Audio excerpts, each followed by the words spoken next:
Hola, estamos ante un nuevo programa y una nueva entrevista de Movie Scores. Hoy es especial, siempre es especial una entrevista en The Movie Scores. Os recuerdo que es la vuestra web favorita. Pero hoy es especial porque tenemos aquí a Curro Martín, que de alguna manera pues, está vinculado a lo que es esta sección de compositores emergentes, porque él es ni más ni menos que el compositor de la fanfarria, de la música que se escucha en la presentación y de la que nos sentimos especialmente orgullosos porque es una música que nos encanta. Bueno, es una colaboración que él muy gustosamente ha hecho con nosotros. A Curro lo conozco desde hace ya tiempo en su faceta, en sus múltiples facetas de compositor, de divulgador, de músico, tal como iremos descubriendo poco a poco a lo largo de esta entrevista, que estoy completamente convencido que va a ser muy entretenida y que va a ser muy interesante para quien la escuche. Pues nada, un honor estar en Compositores Emergentes. Tengo pues ya la cabeza cargada de ideas. Te aseguro que el honor y la satisfacción es mutua. Sé, además de buena cinta, que estás trabajando en una suite importante que has titulado Un cordobés en Nueva York. En principio yo creía que tenía 4 movimientos, pero parece ser que estás ahí en el toque final, ¿no? Por decirlo de alguna manera. Cuéntanos en primicia cómo tienes esta suite que estamos esperando como agua de mayo. Sí, pues tratándose de una obra clásica, digamos que entronca perfectamente con lo cinematográfico porque tiene elementos de jazz, digamos que hago ahí una mezcla un poco sui generis entre Gershwin, Leonard Bernstein, Joaquín Rodrigo, Albeni, Falla, hay un poco de cruce de tendencia. Pero es muy interesante. Te cuento un poco cómo surgió la idea. Resulta que yo soy amigo de bastantes profesores aquí en los conservatorios en Córdoba, porque yo, estudié ahí la carrera de guitarra clásica, hasta el título profesional. Yo tengo 10 años de conservatorio, no pude hacer la carrera completa, pero eso me permitió entrar en contacto con toda esta gente que son maravillosa, ¿no?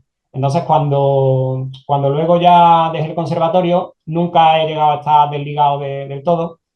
Y resulta que todos los años se realiza una audición en el Conservatorio Profesional, que es la audición de viola. Marta Sampere, que es la que lo coordina, me dio la oportunidad de estrenar ahí una obra que era un dúo para violín y viola, y tuvo muy buena acogida, y me animaron a componer algo un poco más grande, ¿no? Claro, yo le dije, no me tocáis las palmas que me conozco. Entonces, claro, tenía que ser un formato, teniendo en cuenta que las obras que se presentan pues son de música de cámara y son dúos, tríos, cuartetos. Pues vi que una compositora de aquí de Córdoba había presentado una obra que era para octeto. Y se me ocurrió que era una formación que se podía prestar a hacer algo que sin ser sinfónico, por lo menos tuviera los elementos básicos de cada familia para que resultara vistoso a la hora de ser escuchado, ¿no? Entonces... Porque según tengo entendido, o según he visto por ahí la información, está compuesta para cuarteto de cuerda, piano, flauta, ¿no? Sí, clarinete y marimba. Sí. ¿Correcto? Sí. Entonces, más o menos tenemos ahí, si te das cuenta, tenemos ahí lo básico, que hay algunos de los instrumentos que podría ser intercambiable. En vez de clarinete, a lo mejor una trompa también hubiera resultado bastante americano. Pero bueno, yo creo que con el cuerpo de profesores que había y con los posibles candidatos a ser intérpretes, era un poco la formación que me cuadraba. Y se me ocurrió yo que tengo una idea a veces un poco, no sé si son locuras o genialidades, yo creo que son más locuras. Pero la tienes ya terminada prácticamente, ¿no? La tengo ya casi acabada. Dura unos 15 minutos, está estructurada en 5 movimientos y claro, es como una especie de... Está entre una suite programática y el poema sinfónico. Claro, la inspiración está clara.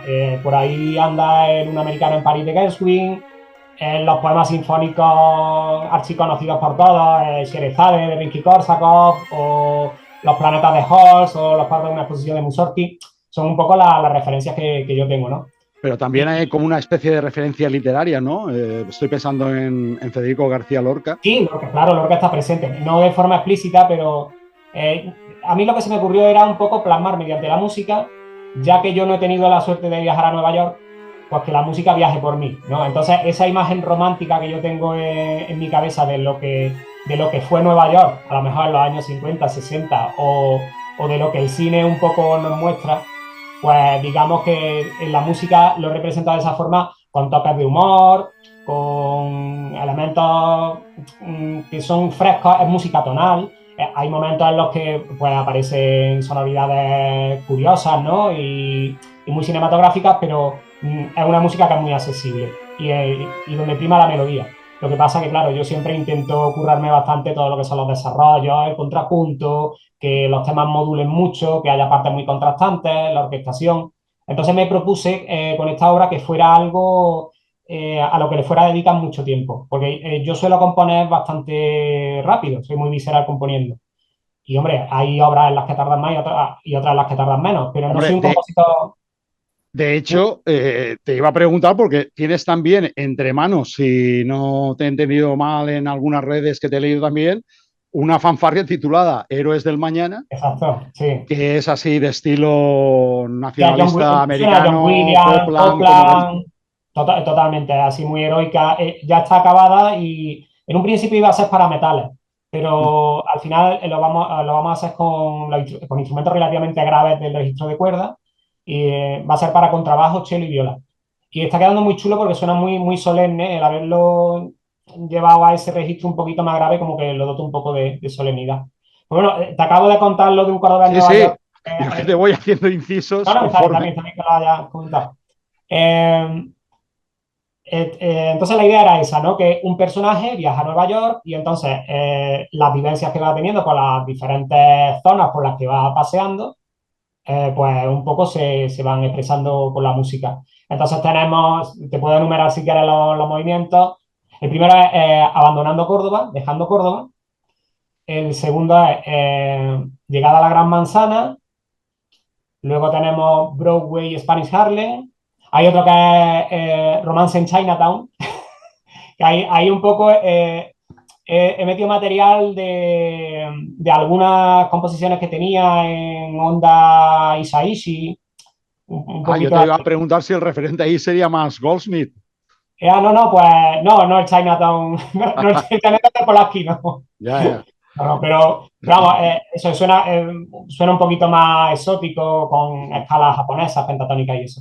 Sí, Y no, luego visto desde ese ángulo, claro. claro, claro. Y ya el movimiento final es la Estatua de la Libertad y el regreso a casa. Entonces, digamos que ese es un poco, cuenta un poco el viaje de cómo este personaje viaja a Nueva York y luego vuelve a Córdoba, pues un poco trastocado, ¿no? Por lo que haya vivido. Y es Hombre, curioso porque a nivel temático, pues hago cosas que son un poco piruetas, ¿no? Porque en este movimiento, bueno, durante toda la obra aparece, tú que has estado en Córdoba, supongo que a lo mejor lo recordarás, la música del reloj de las tendillas. El reloj de las tendillas es el reloj que tenemos en la plaza más céntrica aquí y ahí suena una melodía que se grabó hace muchos años con guitarra. ajá.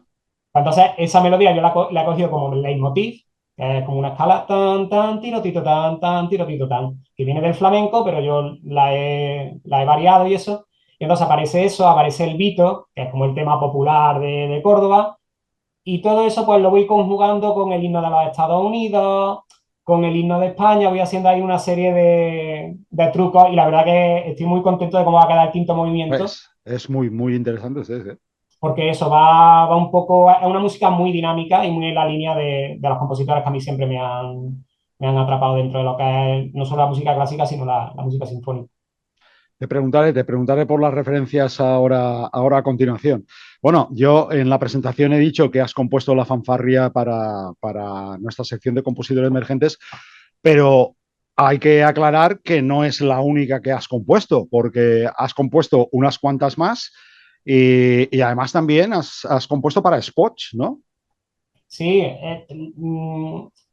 una de las ventajas que me dio el que hace unos años tuviera la iniciativa de crear un podcast de música de cine que se llama Desde Run con Amor, el que tú has colaborado muchas veces, eh, eso me permitió entrar en contacto con escritores, con expertos dentro del mundo de la música de cine, que aparte de darme muchísimos conocimientos y aportarme muchísimo para mi formación, porque quieras que no, esta es una formación continua, pues claro, me permitió pues tener su amistad y luego además que incluso salieran algunos encargos, ¿no? Y esto de hecho fue una iniciativa que tuve yo porque vi que el podcast Escores de Cine de Ignacio Granda, es un grandísimo profesional y todo un experto en música de cine, Nos conocemos, nos conocemos. además es un tío de puta madre. Pues no tenía cabecera. Entonces se me ocurrió, digo, ¿por qué no hacemos una cuña y llamo a un amigo mío que tiene muy buena voz para locutar y hacemos una cuña interesante? Y conociendo a Nacho y sabiendo que es un fanático de John Williams, digo, pues voy a coger como referencia la introducción de Cuentos Asombrosos, de la serie de televisión de los 80. Ujú. Y me basé un poco en eso, hice una música parecida, con mi rollo y tal, pero un poco teniendo esa como referencia. Y la verdad que quedó muy bien y a Nacho le gustó mucho y vamos, y siguió hasta que el programa dejó de emitirse. Luego también he hecho otras cosas, como por ejemplo el himno de Soundtrack Fest para la página de Gorka Oteiza, que aquí un poco, Del amigo pues, Gorka, sí, sí. de amigo Gorka, y un poco, pues, ahí quizás sea una inspiración más a Goldsmith, la de Gorka. Bueno, mucho más, una percusión más rotunda, pero bueno. Hombre, Y a queda mí, muy bien también. como rotunda, rotunda, por ejemplo, el spot que hiciste, el pequeño dictador, ¿no? Esa es una de las cosas dentro de mi trayectoria, una de las cosas de las que estoy más orgulloso. Eso fue Me una parece, cosa muy bueno, bonita. aparte del spot es muy potente en sí mismo, porque Sí, es un artista, por explicarlo un poco, en sí. fin. Es una escultura, ¿no? Que está vista desde diversos ángulos, con una música, pues, realmente muy, muy potente, ¿no? Muy fuerte bueno, que de alguna manera también empleas, ¿no? Por hablar de estilo en Boy Play, por ejemplo. Sí, Es una sí, música son también parecidas, muy, son muy parecidos fuerte, los. muy electrónica, ¿no?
Ahí digamos que, hombre, yo intento adaptarme al producto, ¿no? O al proyecto en el que estoy trabajando y las referencias acuden a mi mente después de hablar con el director en la Spotting Session y que me deje claro cuáles son sus intenciones porque tú sabes que es muy complicado el, el hablar con un director en términos musicales porque si entiende de música, casi que peor.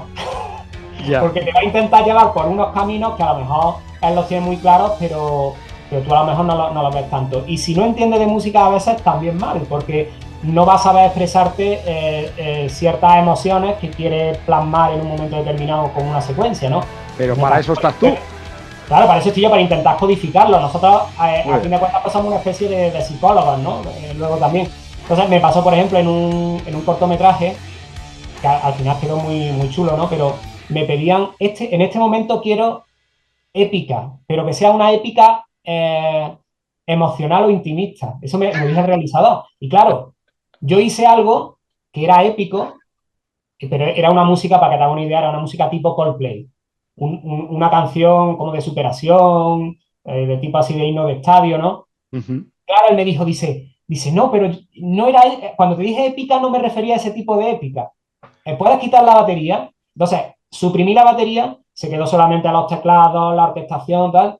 Y dice, eso es lo que yo quería, ese es el tipo de épica que quería. Entonces, claro, muchas veces varía el cómo alguien percibe un adjetivo sobre lo que quiere ver en escena y lo que tú entiendes dentro de lo que es la música. Entonces, yo creo que es muy importante que esto es algo que, hombre, yo considero que todo el que se intenta dedicar o se dedica a ser compositor para el medio audiovisual, pues tiene un background y además tiene una cultura, no solamente musical, sino una cultura cinéfila. Pero me he dado cuenta de que muchos compañeros, yo conozco a muchísimos compañeros que son muy buenos compositores, pero que no son cinéfilos. O sea, o ni siquiera son cinéfagos. O sea, no es gente que consuma grandes cantidades de películas o a lo mejor les nombra a algún director y no saben cuál es su filmografía. Yo quizás la ventaja que tengo en ese aspecto es que desde pequeño, como hijo de los 80, sabes que muchas veces hablo sobre ello, tú a veces me lo achacas, pero en mi defensa te diré que el ser ochentero no es solamente ser ochentero, sino que gracias a ser niño en los 80 descubrí muchas cosas de los 60 y 70, Claro. ¿sabes? O sea, que no es Es quedarse que, claro. en Spinetta y en la Hombre, bola de cristal, sino que... no, no, sí, yo te entiendo porque yo sí que. No, lo digo porque les pasa mucho, tú lo sabes, que al final en los 80 parece que es como una especie de cliché, ¿no? Y como que No, se pero queden eso. es cierto lo que dices. Es decir, sí, vamos, mi generación, que es de los 70, sí que estallan, por decirlo de alguna manera, Williams y Goldsmith, pero las consecuencias de ese estallido a finales de los 70, el eco se expande a lo largo de los 80. Eso es Y además incuestionable. yo creo que los 80 digamos que es la época que marca la ilusión del cine americano ya dentro de la cultura popular. Y sin embargo, antes yo quiero pensar que lo europeo era un poco lo que primaba, con el tema de la Nouvelle Vague, el cine así que era como un poquito más social y las tendencias que Bueno, convivía todo, ¿no? sí, Y había películas del oeste, había Peplum, había de todo, ¿no? Pero que yo veo que como lo que siempre se dice en los documentales, ¿no? Antes del año 75, antes de Tiburón, como que el panorama era muy distinto a lo que luego ya inició Spielberg sí, y no, digamos, en realidad en los 60 pues un poco era la cultura pop, lo que recogían claro, los americanos y los tal. Beatles, todo lo que había traído la... Sí. En fin, tenías películas de vaqueros, Dos hombres y un destino, con música del Burt Bacharach, que está muy bien y tal, pero que Sí, aquello sí. resultaba un poco anacrónico. En fin, hasta que lo que dices, ¿no? Llegan Goldsmith y Williams, que ya iban cortando bacalao, sobre todo Goldsmith, y bueno, con la onda expansiva, ¿no? Que alcanza compositores como Alan Silvestri, James Horner, Bruce Broughton, claro, todo eso es una generación dorada que realmente pertenece a los 80, no a los Sí, además, yo 70. creo que siempre hay que tirar del hilo, siempre hay que ir tirando del hilo y ir a los pioneros. O sea, uno puede ser muy fan de Michael Giacchino, pero tú no puedes ser fan de Michael Giacchino y no tirar del hilo y saber que Giacchino viene de John Williams, John Barry. Si sigues tirando del hilo, John Williams viene de Corgon. O sea que hay que ir un poco viendo. Totalmente de acuerdo. Es curioso porque estás hablando de compositores de corte sinfónico o de tradición orquestal, o sin embargo, tu estilo, a veces yo, por ejemplo, me he quedado con un par de cortos que me han chocado, me han hecho gracia, me han gustado. Sí, pero que Concretamente, no esperaba esos registros a lo mejor, ¿no? Más alejados de la orquesta. exacto, de rockers y, por ejemplo, La Vuelta, en la que, bueno, ya tienen algunos años porque son del 2009 y del 2010, pero en La Vuelta es que además hacías de actor. Sí, bueno, eso Y es fue muy algo. curioso verte interpretando porque la verdad es que está muy bien, ¿no? Y está Sí, muy bien la la verdad música. que tuve buenas críticas dentro del círculo así de los Sí, que sí, vieron el me lo cortometraje. creo, me lo creo. Pero vamos, no espero repetir, pero bueno, si el destino me lo pone por delante, a lo mejor, ¿no? Pero bueno, por lo menos en un rol así cómico, en el que no tenga que, en el que pueda ser yo mismo casi, pues sí. Sí, pero ahí la música es un estilo, por decirlo de alguna manera, entre, bueno, Sí, Spaghetti Western, ¿no? Casi un poco Morricone. sí, pero como tienes esas guitarras, tiene cierto ritmo, Sí, tiene una marcha que no se corresponde con un poco con la música esta orquestal que dices. Sin embargo, si paras a escuchar, por ejemplo, un corto que tienes de animación, que a mí me ha gustado también bastante, que es El regalo de Blanca, bueno, ahí sí que la cosa cambia, ¿no? Es un estilo más dulce, porque obviamente más Danny Elfman también. Sí, exacto, lo pide también el producto, por decirlo así, o la obra. Producto también es una manera un poco, para mí, despectiva de tildar estas obras artísticas, ¿no? Entonces, sí que es una persona muy ecléctica en ese sentido, ¿no? Sí, eso, Bueno, un artista. sí, eso me lo ha dado el rock, sin duda, el rock. Entonces, yo he tenido siempre, incluso cuando tocaba en banda, antes de empezar a componer música para el audiovisual, tenía algún amigo dentro de estas bandas que me lo decía, me dice, Curro, tú lo bueno que tienes es que tienes los dos mundos. Tienes el mundo académico y el mundo de la calle.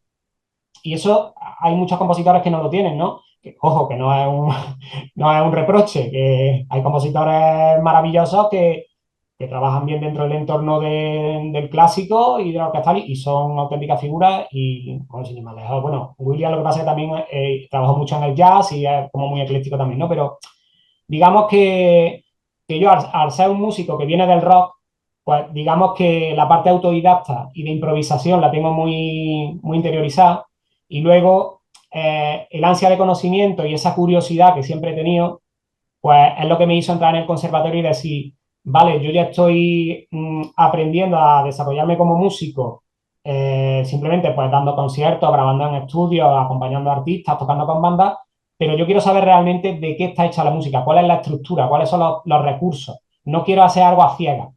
Eso me viene por el gusto de la música clásica, porque yo incluso antes de tocar rock, lo primero que escuché fue Tchaikovsky, Mozart, Beethoven, Debussy, Ravel, pero de forma totalmente accidental. En mi casa no es que hubiera una influencia musical grande. Mis padres, pues, a lo mejor ponían a veces, ponían cositas de flamenco o los chichos o cosas de estas, pero de repente, pues, mi padre tenía la cinta de cassette de Jimi Hendrix en la isla de White o tenía una cinta de Bob Marley. Entonces, todo eso, junto con lo que yo iba viendo en televisión, porque en la televisión de los 80 era muy musical, la música estaba muy presente, ¿no? Pues digamos que un poco fue lo que fue moldeando mi oído y también creándome el gusto tanto por la música como por el cine.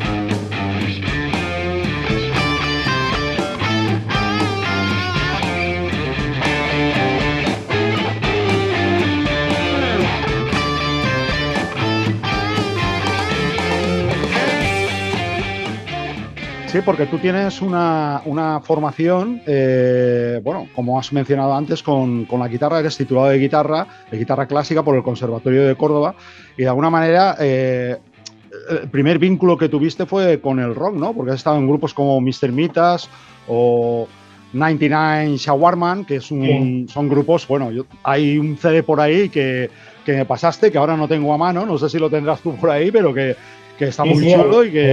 y que está grabado y que, bueno, intervienes ahí y que es algo que sigues cultivando.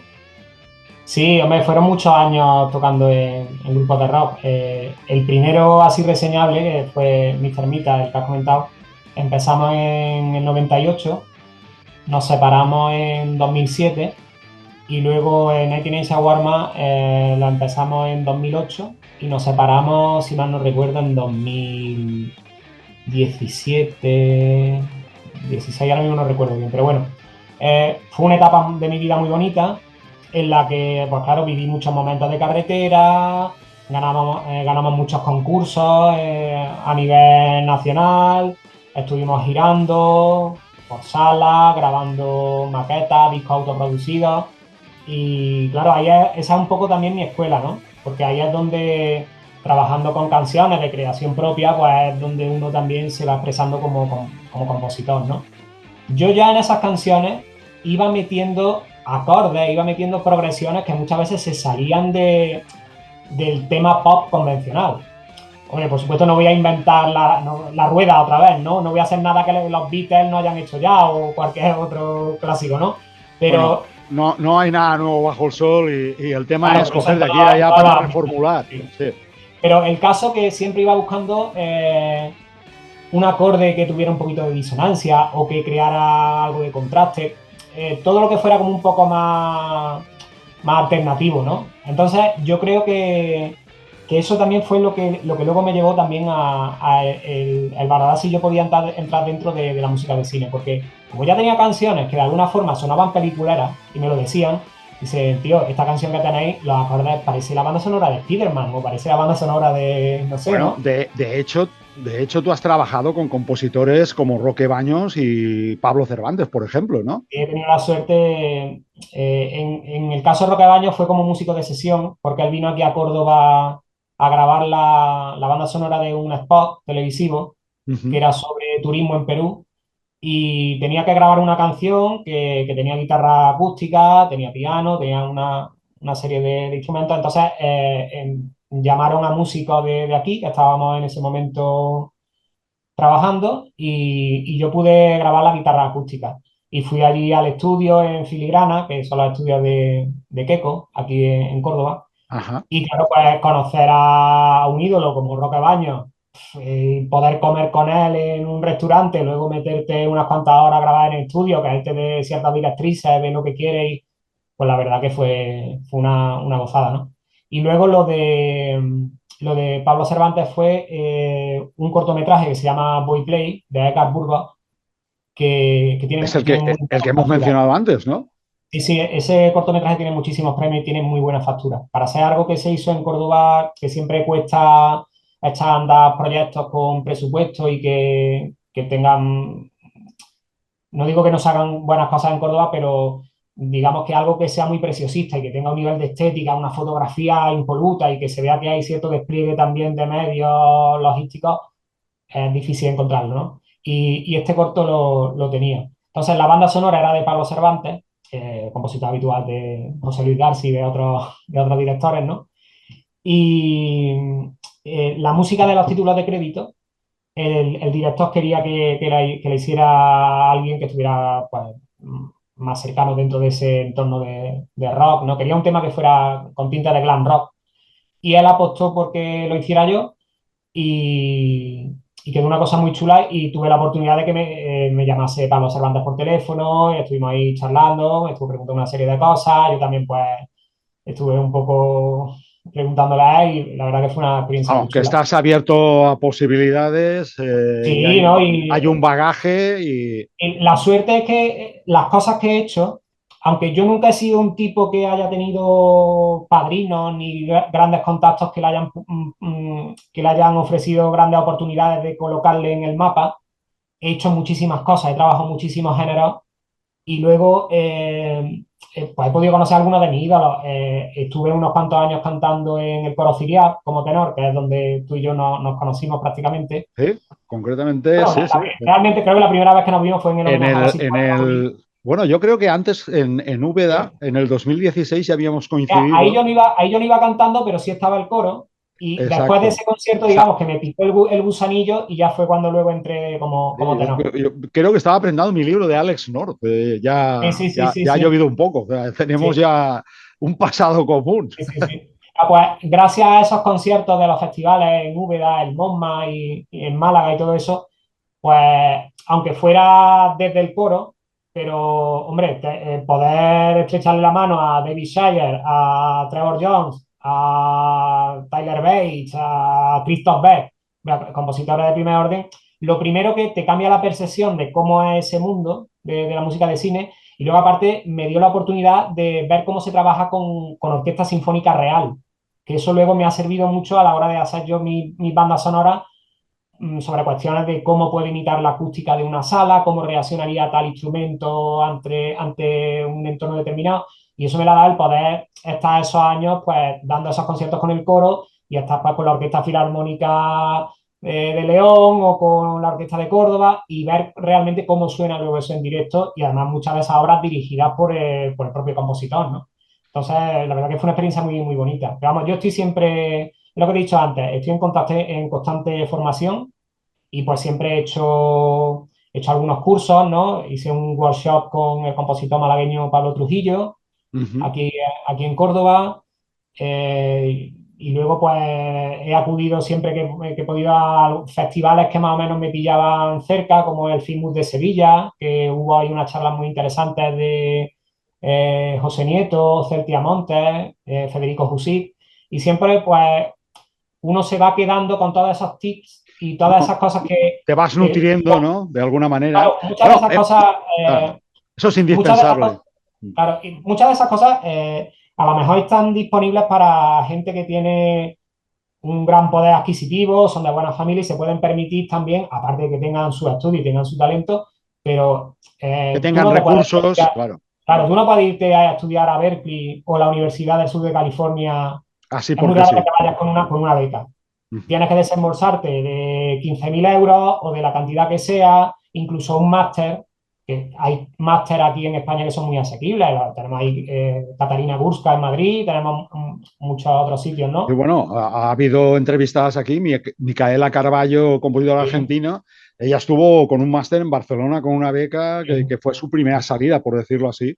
Luego sí que O fue a sea que Londres y ha rodado más, pero su primera salida. hay centros que son maravillosos, pero claro, yo al venir de Barrio Obrero y no tener esa posibilidad, pues he tenido que reinventarme a mí mismo y desde lo autodidacta y luego pues también lo que he estudiado en el conservatorio y luego ese espíritu analítico que también tengo, porque yo de pequeño quería ser científico, quería ser físico nuclear. Cuando llegué a la adolescencia, llegué al Tú, instituto, tú- tú eres un hijo de la ilustración, no, lo que pasa es que tenía una visión romántica de la ciencia, porque claro, pero no sobre la todo por el tienes ahora. es que cuando llegué al instituto me di cuenta de que la ciencia era todo matemática y claro, me desencanté muchísimo Ya. y ni siquiera llegué a selectividad, dejé de estudiar y ya estuve haciendo otro tipo de trabajo y otras cosas, ¿no?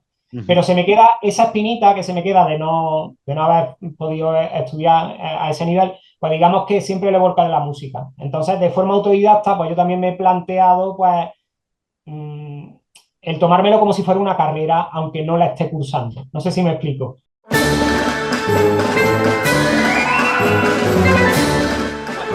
Cayetano, Sí. aceptas a Chari como esposa en la salud y en la enfermedad, en la riqueza y en la pobreza, y prometes amarla todos los días de tu vida. Sí, acepto. Chari, aceptas a Cayetano como esposo en la riqueza y en la pobreza, en la salud y en la enfermedad, todos los días de tu vida.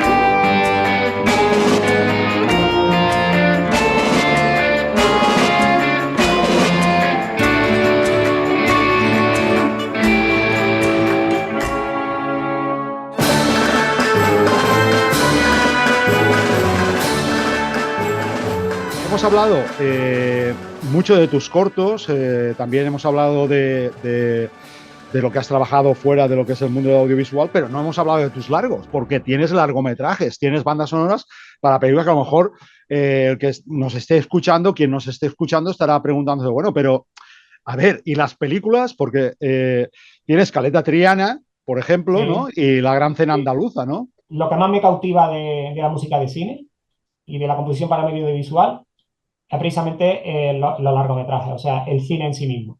Hay muchos compositores que a lo mejor pues, les gusta trabajar en publicidad, les gusta trabajar en documentales, o les gusta trabajar en algún tipo de género.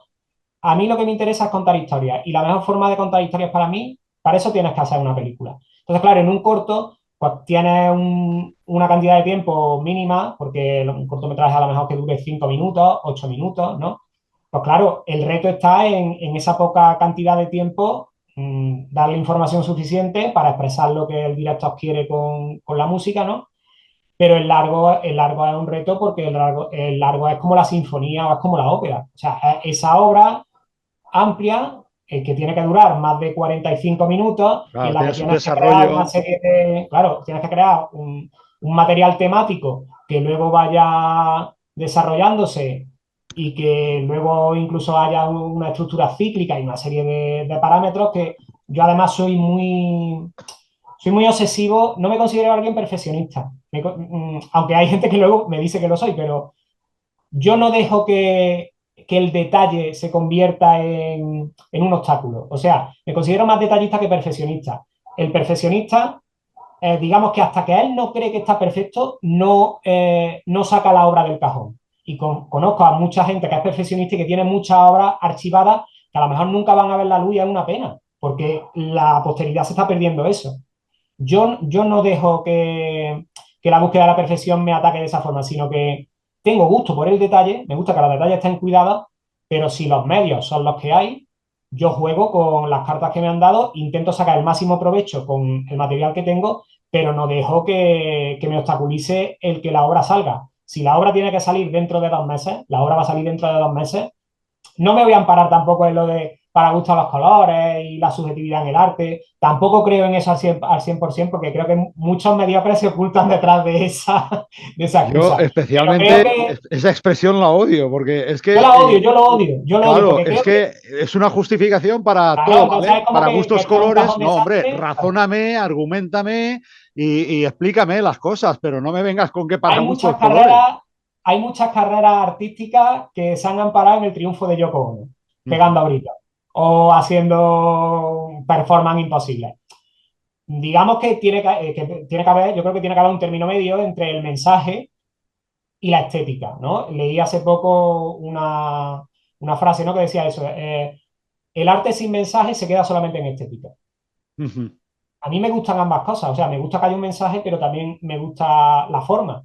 En este caso, estas dos, a mí me parece que son 2 comedias, ¿no? Caleta Triana y La Gran Cena Andaluza. Son 2 comedias muy gamberras, porque se trata de una compañía de teatro sevillana en la que uno de los actores, que era el director de estas 2 películas, estos 2 largometrajes, pues se le ocurre rodar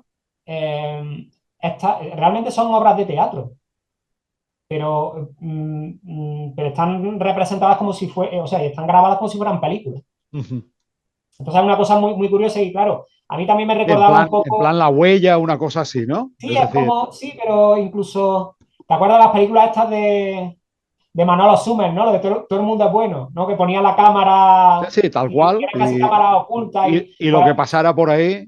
Claro, metían un tigre en un cuarto de baño y tal, ¿no? Pues, son cosas así un poco... O sea, tiene su temática, son películas que al final... Caleta Triana, por ejemplo, era una especie de 8 apellidos vascos, pero llevado a cómo sería el choque entre Cádiz y Sevilla, ¿no? En una pareja ahí, ¿no? Y luego La Gran Cena Andaluza, pues también... La Gran Cena Andaluza es casi un poco perros de paja, pero en plan cañí, ¿no? Feliz año, familia. Feliz año. ¡Ay, ay! ¡Goleón!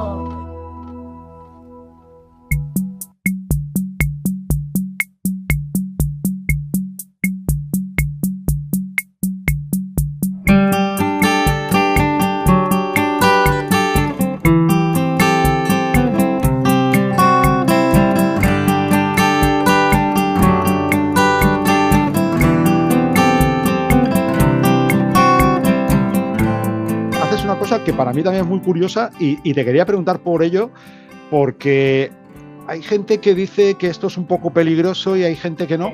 Coges secuencias de películas que son muy icónicas, como por ejemplo, las más icónicas, diría yo, porque... Encuentro en la tercera fase, Tiburón. Encuentro en la tercera Tiburón, etcétera, etcétera, y les pones tu música, que para mí es de un atrevimiento. A mí es que me dejas descolocado, digo, porque claro... a estas alturas uno no puede imaginar otra música para Tiburón que la que Williams compuso en su momento, ¿no? Y sin embargo, tú ya aquí dices, a ver, señores, esto es lo que hay. Y claro, debo decir que no quedó tan mal. No, explica un poco. No, bueno, a mí explica en general por qué haces esto, por qué te gusta hacerlo, qué sentido tiene, por qué. Sí. Te lo explico. Lo que te comentaba antes de no poder acceder a unos estudios en el extranjero o algo que sea especializado dentro de lo que es música de cine, ¿no? Pues claro, eso me da que pensar pues el mismo tipo de aprendizaje que yo he tenido, por ejemplo, con la guitarra eléctrica.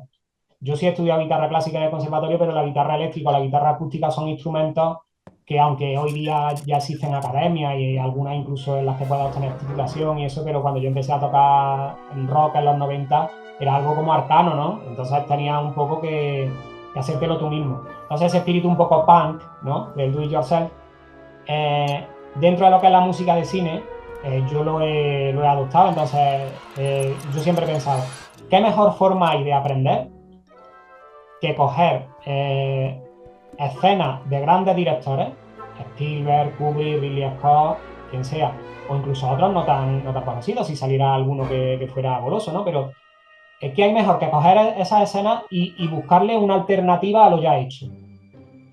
Unas veces inspirándote en el referente y otras veces incluso haciendo de tu capa un sallo, ¿no? Y directamente empezar a componer sin escucharlo. Hice, por ejemplo, una música para una escena de Toy Story 3, si mal no recuerdo, no sé si era Toy Story 2 o Toy Story 3.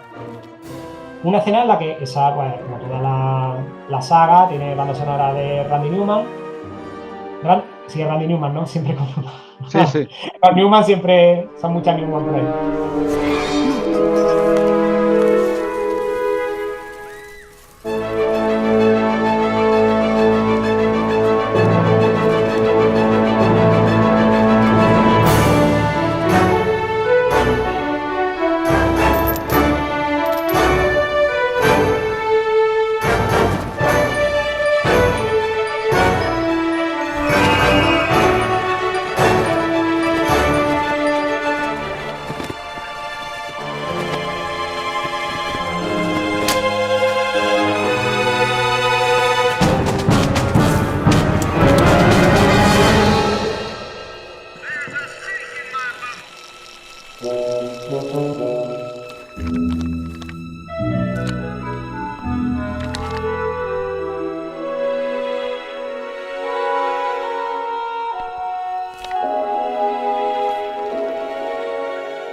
No llegué a escuchar la música de Randy Newman de esa escena, directamente me metí a ver lo que salía de mí, ¿no?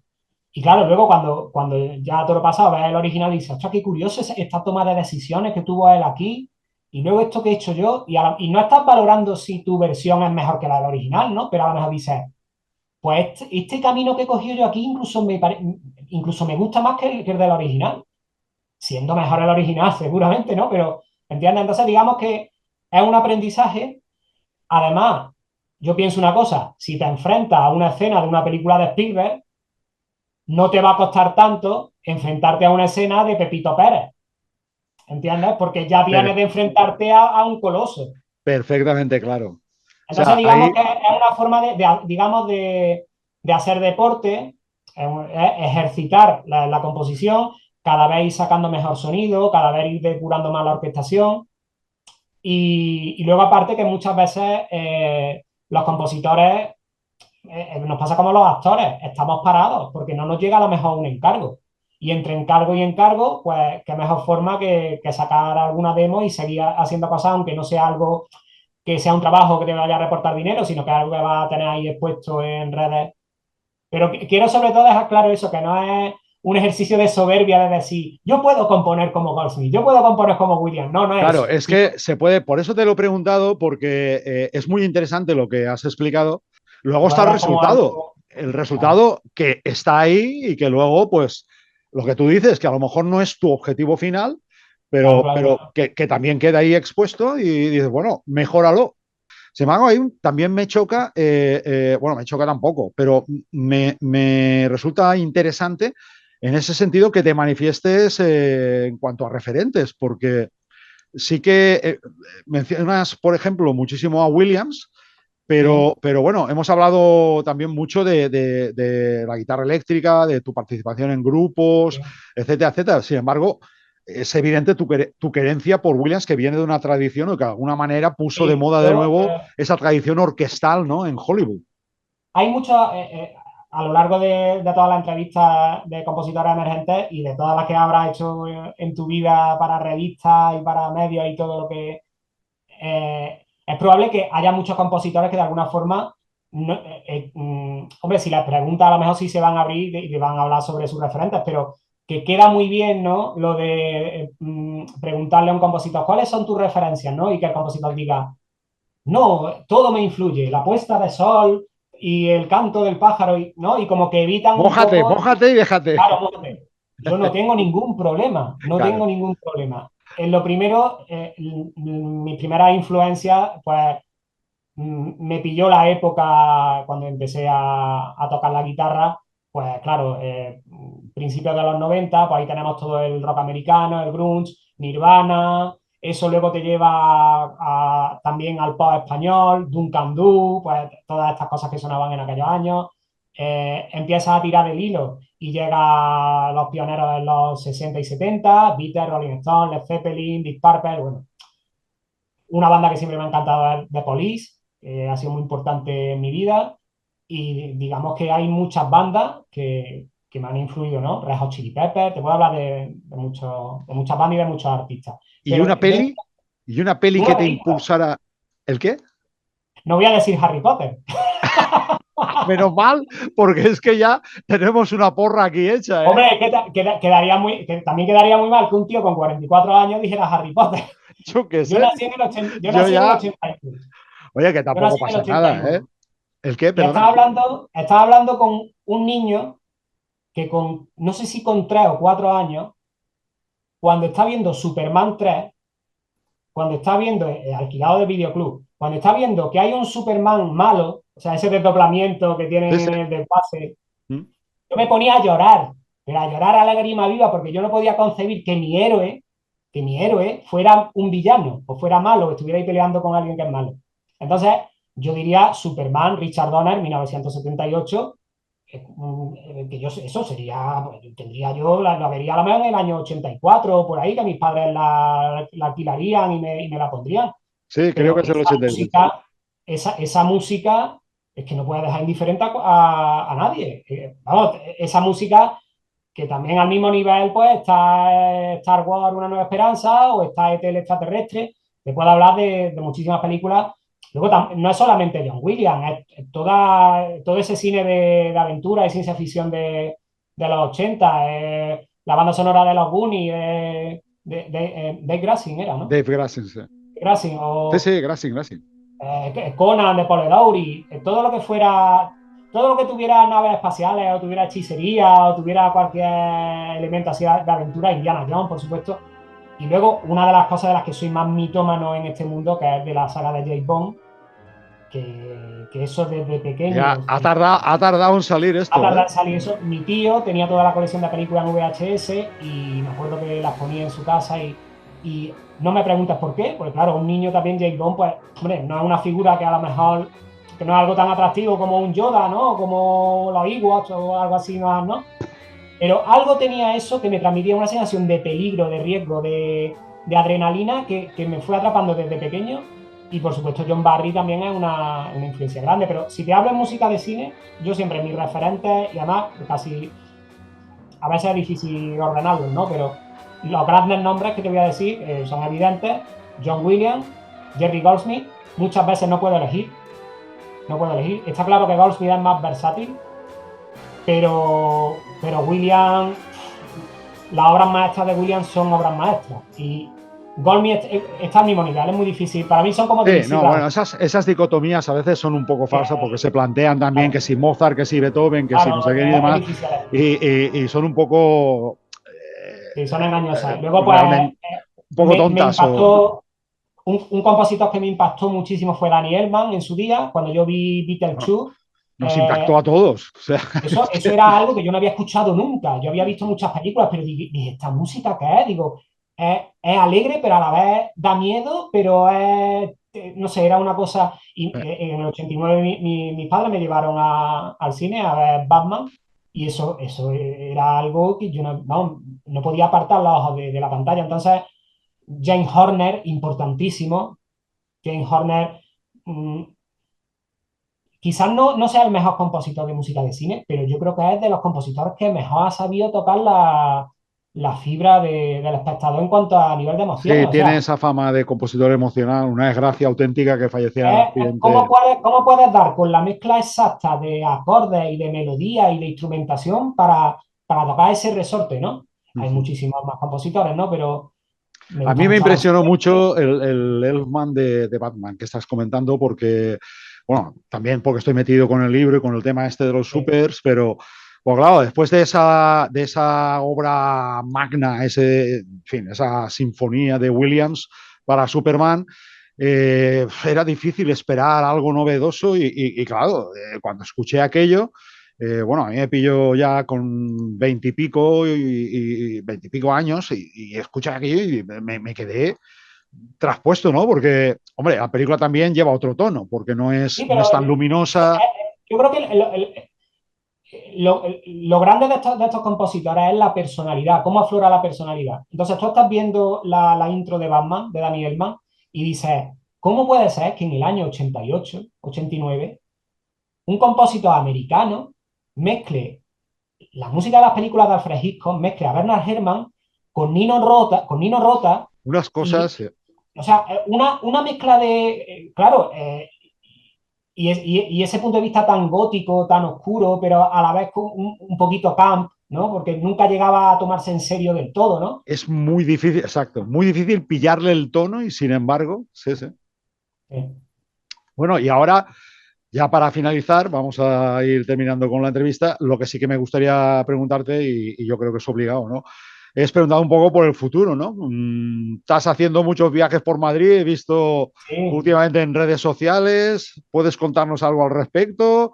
No, pues, hombre, la verdad que ahora mismo, durante el verano, me llegaron algunos presupuestos de cortos que se iban a hacer, de algunos realizadores de aquí, porque uno de los últimos trabajos que hice fue un documental de danza, donde tuve que poner música a coreografía, que era sobre la obra de Julio Romero de Torres.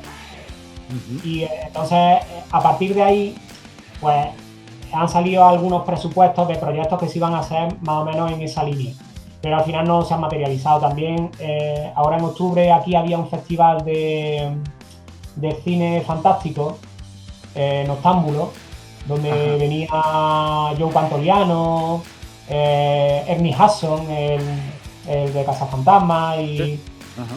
bueno, venían así personajes interesantes, y entonces se hacía un festival de cortometrajes, y tenía amigos que me decían, Curro, prepárate que vas a salir a jugar, ve Te calentando. podían dar Vamos a cancha hacer para algún poder. corto pero al final no se ha materializado. Entonces, ahora mismo no hay ningún encargo a la vista. Hay un realizador que es Manuel Panadero, que me ha mandado un guión de un cortometraje que se titula Mind Games, Juegos Mentales. Este es un realizador con el que ya he trabajado en el pasado y que tiene muy buena mano, es muy fan de M. Night Shyamalan, de John Carpenter, y hace cosas que a mí me llama mucho la atención y me gusta trabajar en ese estilo, ¿no? Y me ha pasado el guión y quiere también que haga la banda sonora, pero claro, eso ahora pues pasa pues por ver el tema del presupuesto que a él le llega. No se sabe si él lo va a financiar o si le va a llegar un crowdfunding, a ver si puede recordar algo de dinero. Ya sabes que cualquier cortometraje es una empresa que es dura, porque hace falta mucho dinero para que algo quede bien en pantalla, porque al final si se hace un cortometraje sin presupuesto es muy difícil que no se resienta luego la factura, ¿no? Entonces, digamos que ahora no tengo nada a la vista, estoy concentrado sobre todo en las obras que estoy componiendo de concierto en Córdoba, en Nueva York, Que no es poco. que no es poco, y que voy a acabar. Yo creo que le quedan un par de semanas para acabarla, y se va a estrenar en abril aquí en Córdoba, en el Conservatorio Profesional, si todo va bien. Y lo que comentas de Madrid es algo que no tiene conexión directa con la música de cine, o sí, porque estoy empezando a tocar con un cantautor, un proyecto muy, muy ilusionante, pues son sus propias canciones. Yo llevaba muchos años sin tocar la guitarra en un proyecto que fuera de creación propia, sino que me dedicaba a tocar en bandas de versiones y cosas así, de forma alimenticia. Y sin embargo, él me ha llamado, y es alguien que está bien posicionado, ¿no? En Madrid, tiene muchos contactos dentro del mundo del audiovisual, y aunque no es algo que yo espere tampoco en demasía o que yo esté ilusionado con eso, pero al margen de poder tocar con él en el proyecto y tener esa experiencia, quién sabe si el ya ir subiendo a Madrid me puede poner en contacto con gente interesante que pueda, a la que se le pueda encender la bombilla, ¿no? La lucecita y decir, pues Nunca se mira, sabe, nunca se sabe. a lo mejor Curro pues podría aquí hacer un buen trabajo. Entonces, Pues claro, todo esto es porque he subido a Madrid muy poco. En toda mi vida había subido 2 veces cuando tocaba en banda. Y ya. ahora ya con este proyecto estoy subiendo de Claro, forma yo regular.